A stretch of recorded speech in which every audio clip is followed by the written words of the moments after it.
Good afternoon, everybody. Hope you're all doing well. It has been a while since I uploaded a video about the price comparison tool. I think the last video was uploaded around June 2024, almost a year now. Yeah, life has really got busy between that time. Since June 2024. Um, while building this price comparison tool.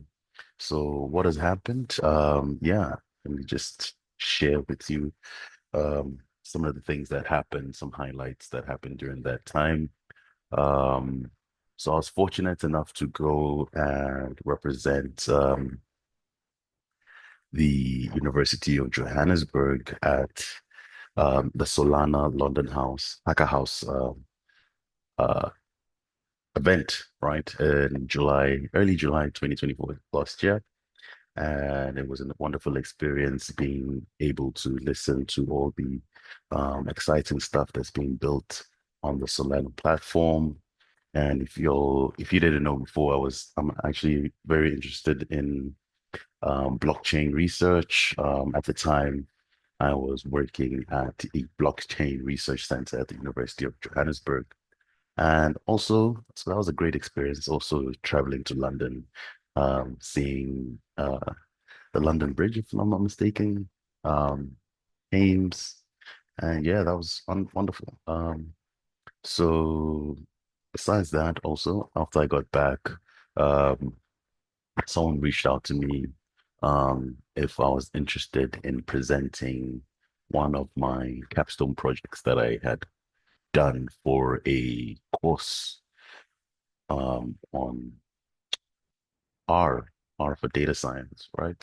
So the capstone project essentially was about analyzing crime data in South Africa and creating a report and publishing the data using R, right? So that was also a wonderful experience to be able to show people what I did. I had not really used R a lot before, so I had just taken this opportunity to partake in this project, this course, right? And at the end of the course, we all had to present complete a capstone project. And someone saw my post on LinkedIn and was like, "Oh, why don't you come present this at our next meetup?" So that was a pretty cool event. Besides that, things like giving an introductory lecture on blockchain, right? From the perspective of privacy, security, and cash, and not literally focusing on the whole Web 1, Web 2, Web 3 progression, but essentially why people wanted to move into the sphere or to the realm of um, cashless electronic cash, right? In terms of control and the whole CryptoPunks movement, right? You can place the link and you can do some research about that. Another thing that was actually cool to happen was the fact that I gave I think it was a two courses on digital transformation, right, to some senior personnel at a higher education institution here in South Africa, right, focused on the digital technologies that can help bring about digital transformation. And it was great being able to exchange ideas with these guys who have like way more experience than I have, to see their perspective on how digital transformation can essentially improve how higher education institutions deliver their mandates. And finally, least but not finally, the most least, last but not least, not least but not finally, last but not least, I wrote the AWS Cloud Practitioner certificate last year, and I passed, right? And yeah, that was actually a great experience. So in this video, right, I'll be showing you some of the things that I was doing to help me prepare for the exam in terms of how I used the price comparison tool. and how I used AWS to essentially solidify my understanding, or how I used the price comparison tool to help me solidify my understanding of some of the components that were examined in the CCP.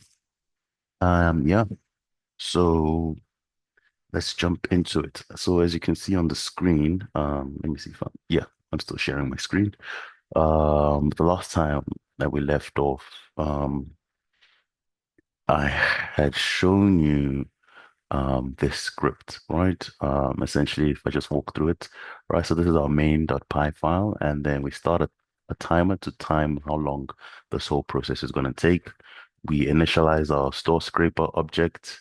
And remember, this is the object that allows us to be able to um, essentially scrape data from the stores that we have in question in our database, rather, or in our list. It's not yet in a database, should be. We're getting there. So remember, store scraper, get product URLs, right? So it's going to get all the product URLs that are on each store. And then from there, we're going to save that into a CSV. We're going to load up that CSV, and then we're going to get all the product data, right? From those CSVs that we just scraped. Once that is done, what we're going to do is well, we're going to process product data. Excuse me. We're going to process that product data, and then we're going to upload it to our database, right? So what essentially happened, was that, uh, where is it now? Yeah, right. So as you can see, this is like some things that I wanted to use with AWS. So I wanted to put this on an EC2, have this running on an EC2, to have this Hosted running on on an an EC2 instance. And then we uploaded our Python engine. I named it Python engine over here. And what it does is just scrapes websites, right? Remember? This is the script that we're going to use to collect all this information from the different stores. And once that is done, right, it's going to send data to our database. Although this is showing Postgres right now, it used to be an S3 object, but yeah, I'll show you that. Right. So what essentially used to happen before was just this. This is new. This is relatively new. Right. So on the EC2 instance is somewhere here. This one, I think. Yeah, this one. It would then push it to our to this S3 bucket, right? And once that is done, we have our stores. Um, okay, what's going on here? Data, um, stores, maybe. Yeah, Woolworths, and then the dates that we scraped on, and then we would have processed, and then yeah, forget the name here is a bit messed up, but I was gonna work on that. So then if we open this, okay, I guess we don't have the please don't tell me I just closed it. I did, right?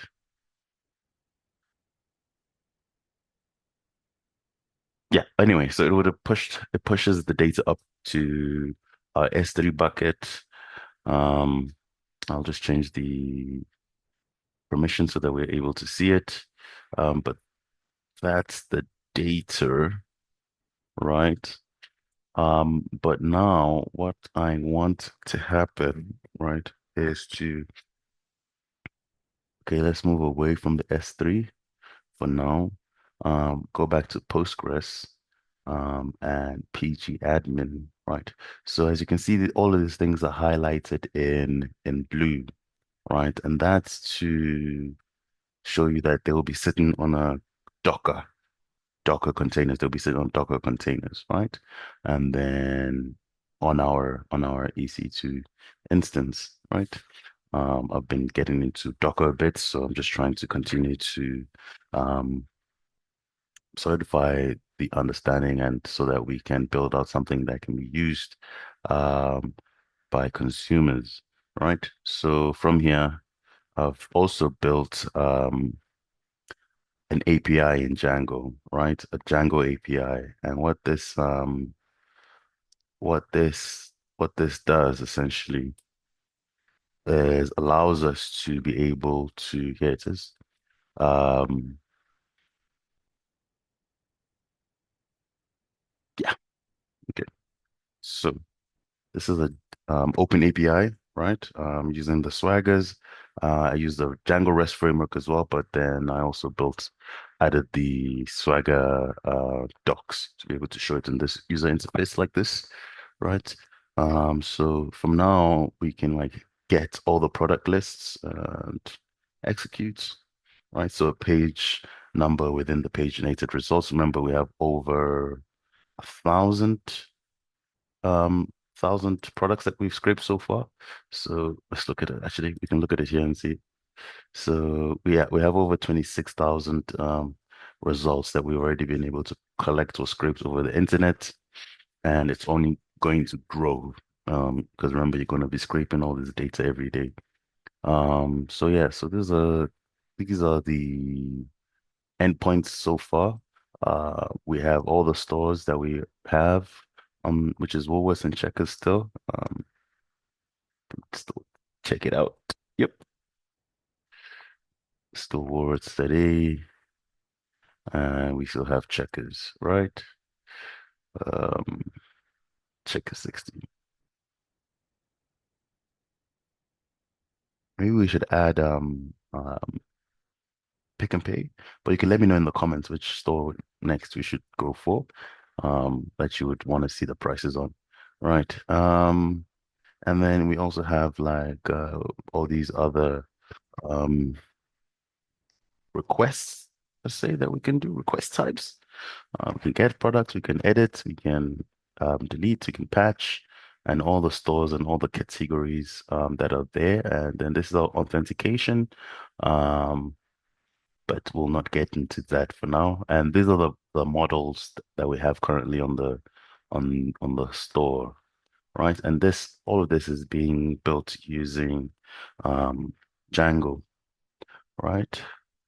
So yeah, that's where we are right now. In the next couple of videos, which one do I want to show? This one is the AWS, and this one is the one with the Django running. Yeah. So in the next couple of videos, we're just going to be moving from where we are right now and then to where we want to be in terms of Docker and where we can have like a front end call our backend API and then you know have this working, maybe add a couple more stores, right? But what I really want to do is to get this on system where every day it's just collecting data. Um, what we had going on the AWS side, right, was to have like try and use a cron job to hope there's no yeah, try and use a cron job to always run this main.py every other day, right? On our EC2 server. Okay. Um, yeah, we tried the most cost effective. I was gonna say cheapest, but let's use English. Cost effective way to do it. Without jumping into lambdas and stuff. I'm not sure how long that how much money that would cost to try and run this. Remember, this thing runs like for a couple of hours, and then to be running a lambda job for a couple of hours. I'm sure if that's going to be how expensive that will be or if that will be cost effective. But then you can let me know in the comments, right? So yeah, in the next couple of days, next couple of videos on this side, this is what I aim to be showing. Yeah, thank you guys, and then I'll see you on the next video. drop comments. Don't forget to like, subscribe, give some feedback. That way you could see some improvements. If you want to reach out and collaborate, welcome to do that as well. Cheers.